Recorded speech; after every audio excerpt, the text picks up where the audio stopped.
So I ran for Secretary of State for the state of California.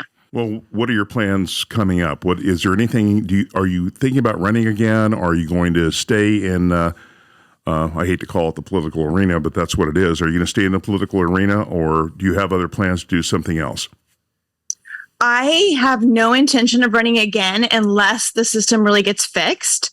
I believe that it would be a waste of my time at this point, especially with what I did, running for Secretary of State. Secretary of State is the chief elections officer for the state, right? Yes. So I looked into our elections probably more than any other candidate because that was going to be my job. And I just found that our system is so entirely hijacked and broken that we really have to get that fixed in order for it to feel like it was a good use of my time to run for office again. So at this point, I don't have any intention of doing that, but that could change if something really dramatic were to happen in our state or our country, and that situation changed. If I felt like we had honest elections, basically. Yeah, that's it.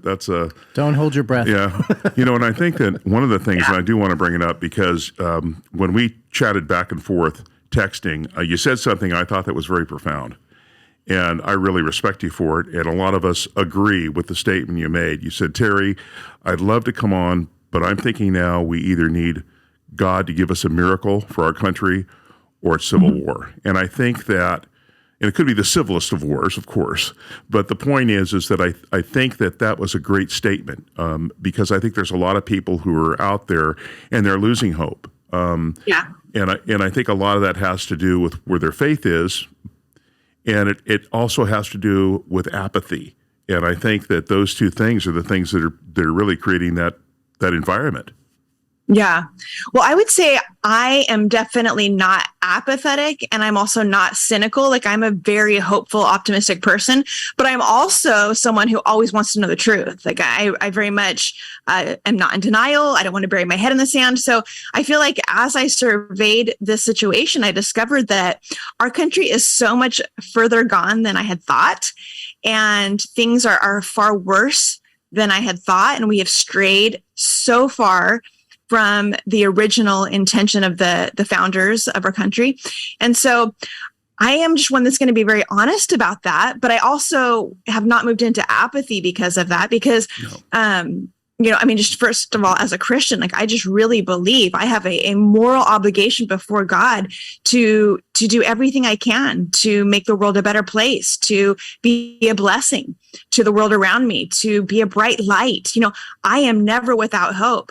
But as I traveled and campaigned, I found that, I would say the majority of people are very discouraged, are very hopeless.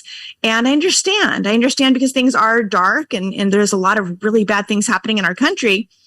But I have experienced miracles in my life. I've experienced multiple miracles in my life. And I've come out of a really dark background that I would say, rescued from and healed from. And so I feel like I, more than anyone, maybe can understand the fact that God can turn the darkest of situations around, and that by way of miracles, by way of revival, by way of the hearts of men turning back to God, we could see our country actually change. And so I'm hopeful for that option.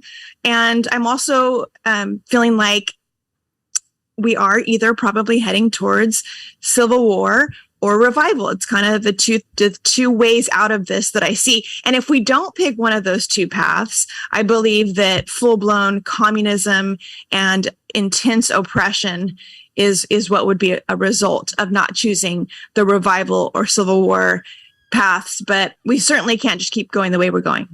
Yeah, I think